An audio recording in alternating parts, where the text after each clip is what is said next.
name is Cadmus Kyrala, and I wanted to thank you for all coming to hear my talk here on Phonics as a Gateway, EFL Reading in Primary School. And I'd also like to thank JALT and JALT Junior for giving me the opportunity to speak here. I'm hoping to take some questions at the end, but there's a lot to cover, so let's go ahead and get started. First of all, who am I? I've been in Japan for about 6 years now. I came here and spent 3 years as an ALT in Takashima, Shiga Prefecture, the JET program. And while I was there, I taught at the junior high school as an assistant, and had in regular classes at the elementary schools in the area too. And 3 years ago, I signed out as an English teacher with NESEP, the Nagahama Nagahama Elementary School English program in Nagahama, Shiga, and I've been there ever since. I've been fascinated by the process of teaching and learning languages for quite a while, and especially techniques in teaching young children in a foreign environment.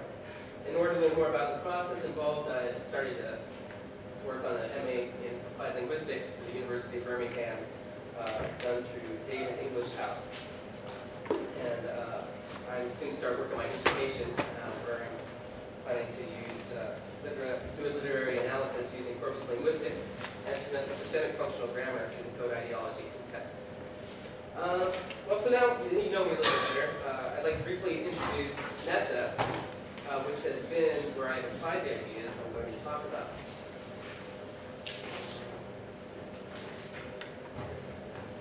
Okay, NESEP is a program in Nagahama City, Shiga Prefecture, which has special permission from the Ministry of Education to teach English as a full subject at the elementary level.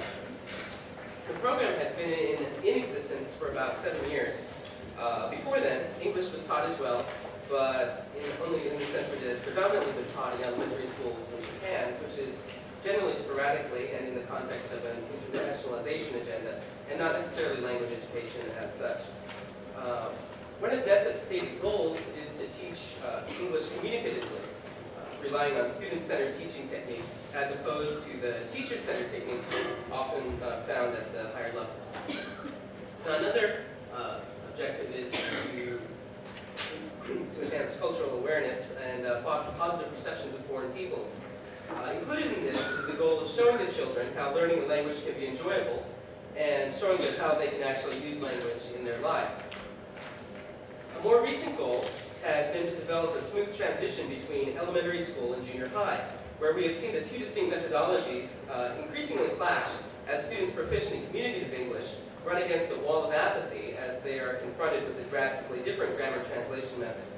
Apart from widespread reformation of the current junior high teaching methodology, one of our goals has been to prepare students in basic critical skills that will aid them once they begin the more academically rigorous regimen of junior high. Skills that are not addressed adequately in the junior high system. And I will talk about some of those skills a little bit later. We have 45-minute classes during which we teach a curriculum of conversational English mainly. Of this time, we usually use about 10 to 20 minutes for a reading component. In our program, the lower grades have English once a week, moving up to twice a week in the higher grades. And I'll talk more about the sequencing of the reading program after we've covered some of those critical skills. So what is phonics? Basically, it's teaching the process of identifying the sounds represented by one or more alphabetic characters. That sounds pretty simple, but is it really? And I'd say no. There are numerous supplies and methods on the market, all emblazoned with the title phonics in bold letters. However, there are fundamental differences between the context of teaching reading in an English-speaking country and one that is not. Most reading models in general, and even most phonics models of reading, assume a native English, or at the very least close to a total immersive environment. The reality in Japan, and I'm sure many other countries, is that English is rarely used outside the classroom. Also, native English speakers have a greater exposure to the language before they begin to attempt to read. The average spoken vocabulary of a child entering elementary school is about 6,000 words. This contrasts sharply with what most elementary school students in the EFL context have. They have almost no vocabulary, apart from possibly a small group of loan words that can also more likely as not be false friends or not be recognized as English by the students at all. Consequently, the average student targeted by the majority of phonics materials already has a repertoire of rather well-developed English language skills on which to draw while learning to decode written English. Students raised outside of such an environment have almost no such skills, except for those which are shared with their L1. For example, a very basic awareness of words, in that words represent objects or concepts in reality, and that the symbols of the writing system can be used to represent those same words. That would be something they get from their native language that they could carry over into their English language study. Now these complications are compounded by a long-standing battle in the English teaching community about how best to teach reading, the debate between phonics and something called the whole language method. But the whole language method teaches words as whole units. Essentially, words are memorized, and meaning is inferred from the context and possibly picture cues. And this relies heavily on a child's already developed verbal language skills to decipher the meaning of unfamiliar vocabulary. This is probably fine for students who receive an adequate volume of exposure in the second language, but it is extremely difficult for children with weak language skills like the ones we are concerned with today. I would say that it renders reading potentially impossible for most children outside of a full immersion program, except of course for those with the cognitive aptitude to deduce phonetic rules for themselves, or those adept at memorizing a large volume of disassociated data. How can I say this? Well, consider English as kanji. For those of you not very familiar with Japanese, this is a kanji. These are one of the kinds of characters the Japanese use in their writing system. These characters are essentially memorized. There are several readings of a kanji dependent on the context of surrounding characters. For instance, this can be read either doku or yomu. There are some visual cues as to meaning or pronunciation, but these consist of other similar kanji of which more complicated constructs are created, and there is no hard and fast rule to go by. For instance, this part on the left here can be read as yu, gan, kotoba. There are many different readings, but none of which have anything to do with the reading of the full character as a whole. Just this part here can be read that way.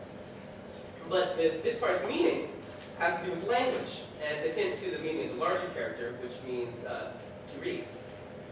Essentially, kanji must be memorized for both meaning and pronunciation. These are kana. These are phonetic characters which represent specific sounds, and they're what we call decodable. It's sort of similar to the alphabet in that way, and that if you know what sounds go with which character, you can decode the language and pronounce it. It's even more, there's even more of a one-to-one relationship with Japanese, though, because each character represents one syllable of the language. So if you know the sound of this set of characters, then you can read anything in Japanese, whereas English we have exceptions. But basically, they use these characters to help them memorize the kanji and how they would read those. So they have these phonetic cues to help them memorize them. But imagine, high school graduates must memorize almost 2,000 kanji and their associated contextual readings. And it's probably this that makes Japanese reputably one of the more difficult written languages to study.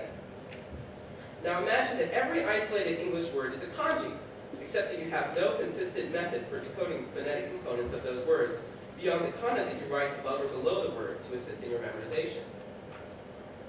To master English at a high school graduate level, and not including areas of specialization, it is estimated that a student needs to know over 20,000 words.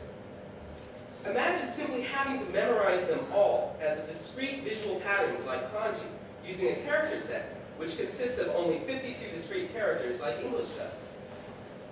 It's no wonder that some of our students may feel like this at times. Especially when we consider that this makes the demands of English almost 10 times greater than that of learning Japanese. Even harder because in Japanese there's distinct visual characters that help you separate out which word is which. We only have 52 characters to deal with in English, so that means all of those words are very similar looking if you don't know how to decode them phonetically. And cut off from those cues, reading can quickly become just a sea of unintelligible symbols. So regardless of the merits of whole language instruction in the appropriate environment, I think it should be apparent that the phonics-based program is more appropriate in a standard EFL context.